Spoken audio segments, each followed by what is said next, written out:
The autumn rain hammered against the school bus windows as 14-year-old Owen Matthews pressed his forehead against the cold glass. His threadbare jacket hung loose on his thinker's frame and his sneakers had holes he tried to hide by walking carefully. Nobody on the bus talked to him. Nobody ever did. Being the kid from Riverside Group home meant you were invisible at best and a target at worst. Owen had learned to disappear into corners and keep his head down. Life had taught him early that speaking up only brought more pain. His parents had died in a car accident when he was 7, and since then he had bounced between 5 different foster homes before landing at Riverside. Each move had chipped away another piece of his voice until he barely spoke at all anymore. The bus lurched to a stop outside Franklin Middle School, and Owen shuffled off behind the crowd.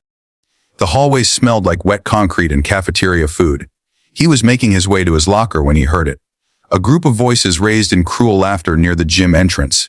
3 girls from the 8th grade popular crowd had someone cornered. Owen recognized them immediately. Brittany Caldwell and her friends ruled the school through fear and expensive clothes. They made fun of anyone who didn't fit their perfect picture of cool. But it was the girl they surrounded that made Owen stop in his tracks. Her name was Emma Richardson, and she was new this semester.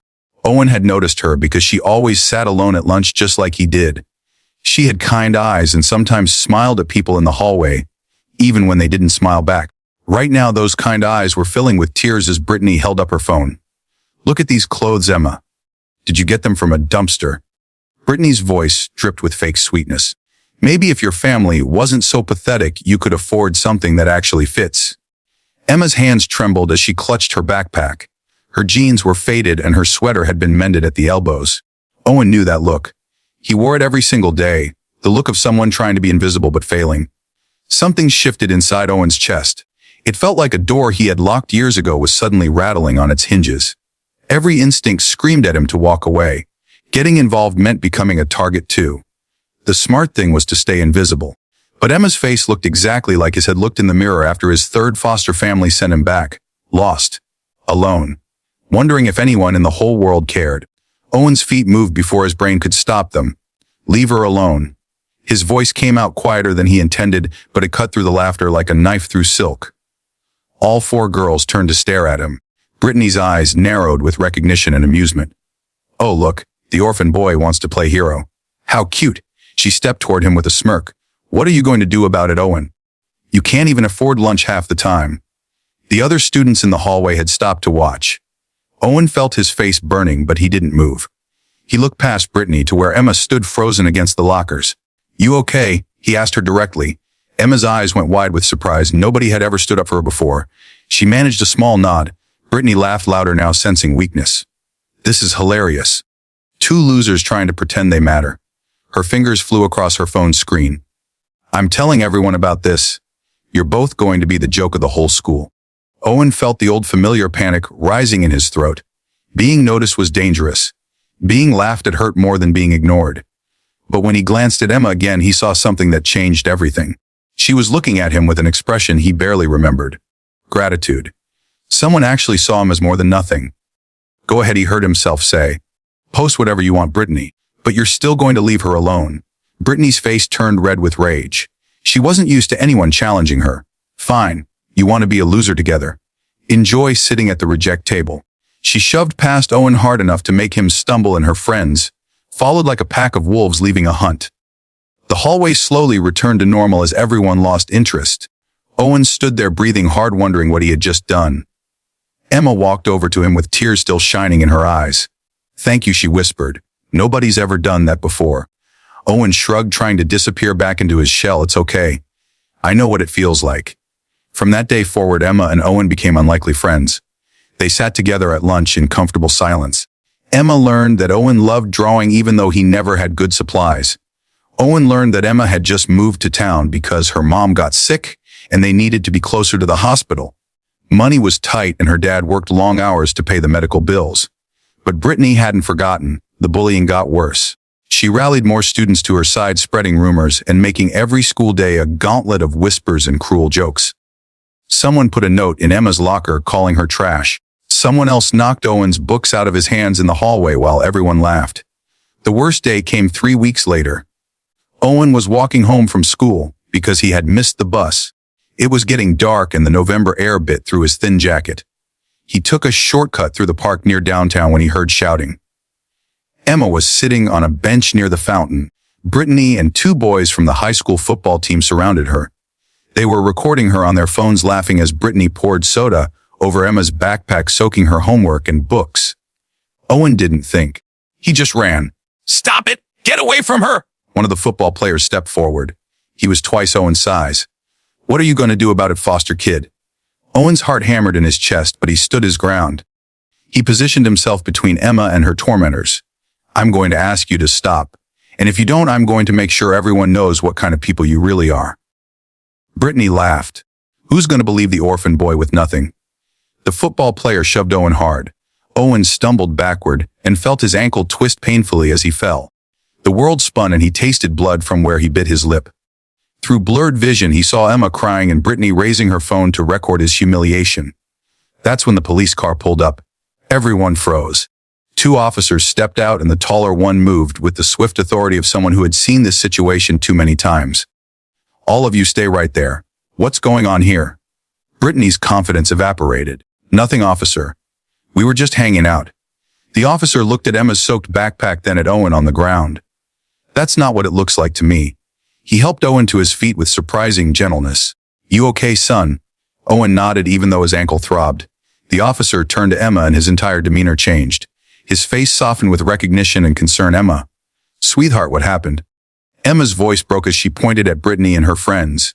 "They've been bullying me for weeks, Dad. Today they followed me here and destroyed my homework." Owen tried to help me and they hurt him. The silence that followed was deafening. Brittany's face went white. The football players looked like they wanted to sink into the ground. Owen stared at Emma in shock. Her dad was Chief Richardson, the chief of police. Chief Richardson's jaw tightened as he looked at each of the bullies in turn. His voice was calm but carried the weight of absolute authority. "I'm going to need all your names and your parents' phone numbers. What you just did constitutes assault and harassment. I'm also going to need those phones. That footage is evidence." Brittany started crying. "It was just a joke. We didn't mean anything." "Bullying is never a joke," the chief said firmly. "And targeting someone because they have less than you. That says everything about your character and nothing about theirs." He turned to his partner.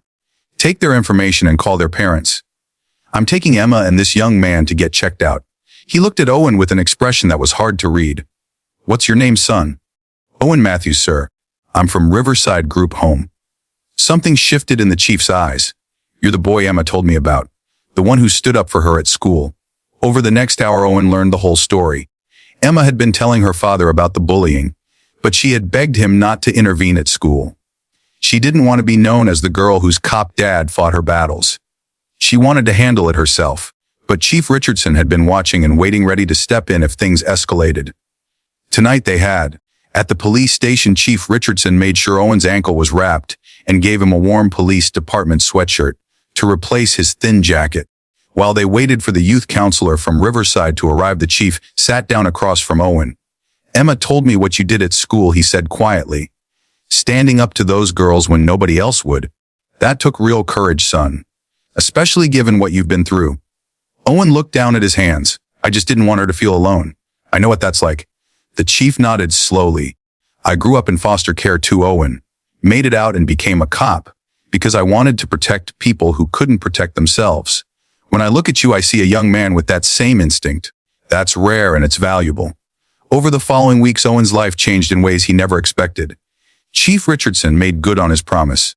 Brittany and the football players faced serious consequences at school and in the community. The bullying stopped not just for Emma and Owen, but for others who had been targets too. But something even bigger happened. Chief Richardson started showing up at Riverside Group Home. He brought Owen art supplies and sat with him while he drew. He talked to Owen about life and choices and the kind of man Owen could become. He never made Owen feel like a charity case. He made him feel seen. One cold December evening, Chief Richardson picked Owen up from Riverside and took him to his house for dinner. Emma greeted Owen at the door with a huge smile. Her mom was there too, looking tired but happy.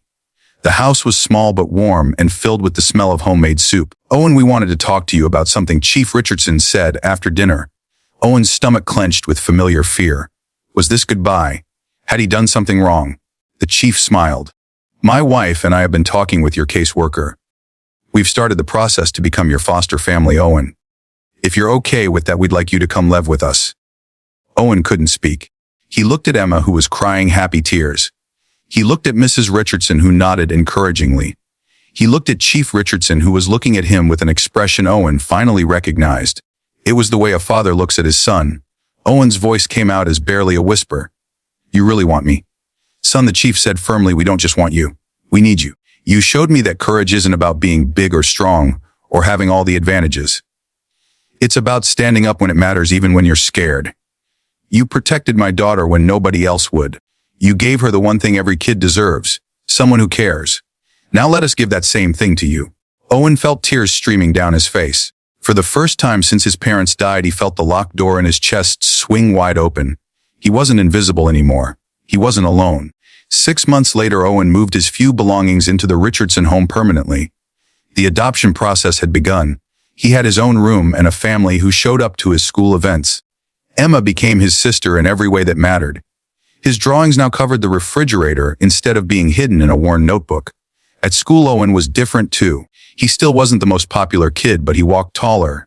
He started a kindness club with Emma where they looked out for other students who seemed alone or targeted. Other kids joined. The culture slowly began to shift.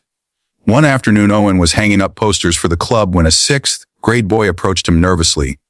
The kid was small with clothes that didn't quite fit. Owen recognized that look immediately. "Are you really Owen Matthews, the one who stood up to Brittany Caldwell?" the boy asked. Owen smiled. "Yeah, that's me. You okay?" The boy nodded. "I just wanted to say thanks. Because of what you did, it's better here now. People like me don't get picked on as much anymore. You made it safe to be different." Owen felt his throat tighten with emotion. He thought about that day in the hallway when he made the choice to speak up instead of staying silent. One moment of courage had changed everything. Not just for him, but for so many others. You know what Owen said to the boy? "If you ever see someone who needs help, don't wait for someone else to do something. Be the person who steps up." That's how we change things. One act of kindness at a time. The boy smiled and walked away with his head held a little higher. Owen watched him go and thought about how far he had come. From the invisible orphan boy, too scared to speak, to someone who used his voice to protect others. And in return, he had found something he thought he had lost forever. He had found home. That's the power of choosing kindness, even when it's hard. When you stand up for someone who can't stand up for themselves, you don't just change their life. You change your own. You become part of something bigger than yourself. You become proof that one person really can make a difference. If this story touched your heart, please take a moment to like this video and subscribe to Pure Kindness Stories. Share this story with someone who needs a reminder that courage comes in all sizes and that standing up for others is never wasted. Every act of kindness creates ripples that spread farther than we can see. Let's create more ripples together. Thank you for watching, and remember, the world needs your kindness today.